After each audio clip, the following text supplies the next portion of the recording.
What is it that sets Christianity apart from every other world religion? Well, listen close because today I'll let you in on it.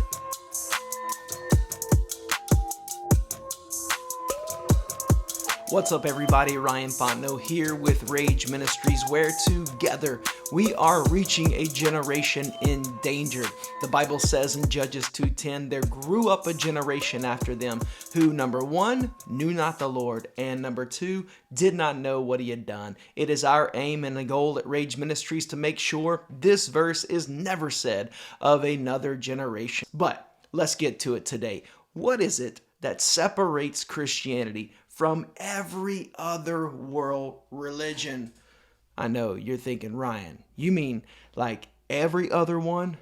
Yes, I mean every other one. Some of you are going, Ryan, aren't generally all world religions exactly the same? Well, let's get to it. You see, the Bible says this in Ephesians 2:8-9, and this is the deal breaker. This is the separator. This is where we see Christianity diverge from every other world religion. Ephesians 2:8-9 says, "For it is by grace that you have been saved through faith, and this is the gift of God, not of works, so that no one can boast." Did you get it? Well, let me break it down for you. Christianity is the world religion that says you, yes, you and me, that we cannot earn our salvation. There is nothing we can do to get it, earn it, deserve it, keep it. It is a gift. I want you to think for just a moment about that word, a gift. What is a gift? A gift is something that is offered to you for free. It doesn't cost you anything. It doesn't require you to do anything. The only thing you can do in order for it to truly be a gift is receive it. That's why, Jesus is better than Santa Claus. I always say. Why? Because you know how it goes, right? The old song, you better watch out. You better not pout. You better not cry. I'm telling you why. Why? Santa Claus is coming to town. Now it gets creepy. Here it is. You ready? He sees you when you're sleeping. He knows when you are awake. He knows when you've been bad or good. So be good for goodness sake. Why should we be good? Because we say if you're not good, you get nothing. But if you are good, you get gifts. Can I just tell you this? That if being good is the requirement for getting the gift, it's not a gift. It is something that you earn, something that you deserve. I was good, so I get this. And actually, that is what every world religion teaches. Do this, receive this.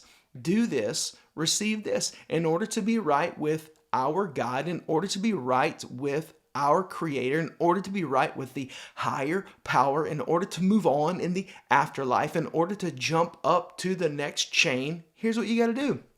Jump through these hoops, fulfill these things, and then you will be accepted. See, it is every world religion, and might I even say, every cult of Christianity that says if you want to get to heaven, if you want to be right with God, you have to perform work. But the Bible says that salvation biblically is not anything you can work for. You can only receive it. That's why it is by grace that you are saved. Grace. What is grace? That's an incredible question.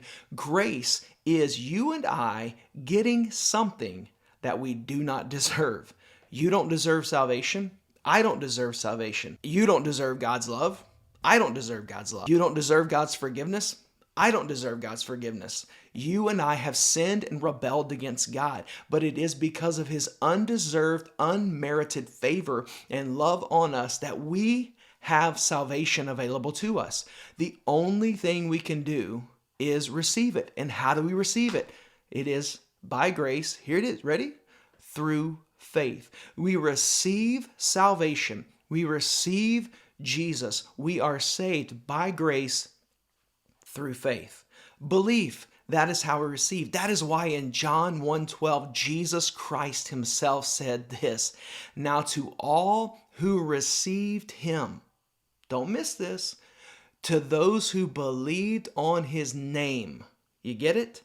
How do you receive Christ? By believing on his name, by trusting in him. It is by grace through faith. He says, now, to those who believed in his name, listen, he gave the right to become children of God. Don't miss this. We are not all children of God. There are those in this world who are and those who are not. How does someone become a child of God? How is someone saved? How is someone rescued? How is someone adopted into the family of God? It is simply by receiving Jesus. And how do we receive Jesus? By believing in his name, fully trusting in him alone, his full and finished work on the cross. So please hear me today. When people say crazy stuff like this, well, all world religions are the same, they are absolutely 100% without a doubt wrong. Why? Because Christianity is about what Jesus has done, not what you and I do. Please listen for part 2 though, because once you believe, once we receive, Ephesians 2:10 shows up and tells us, now, what role does works play in our life? We know they don't save us, but they do play an important role. So I hope that helps today. Why Christianity is better than Santa Claus. Why Christianity is better than every world religion who says try harder, be better, do your best. It'll all work out in the end. Christianity, while everyone else says do, Jesus says done. No wonder on the cross, he said this word, tetelestai, which simply means it is finished. So if you want to be right with God today, trust in Jesus.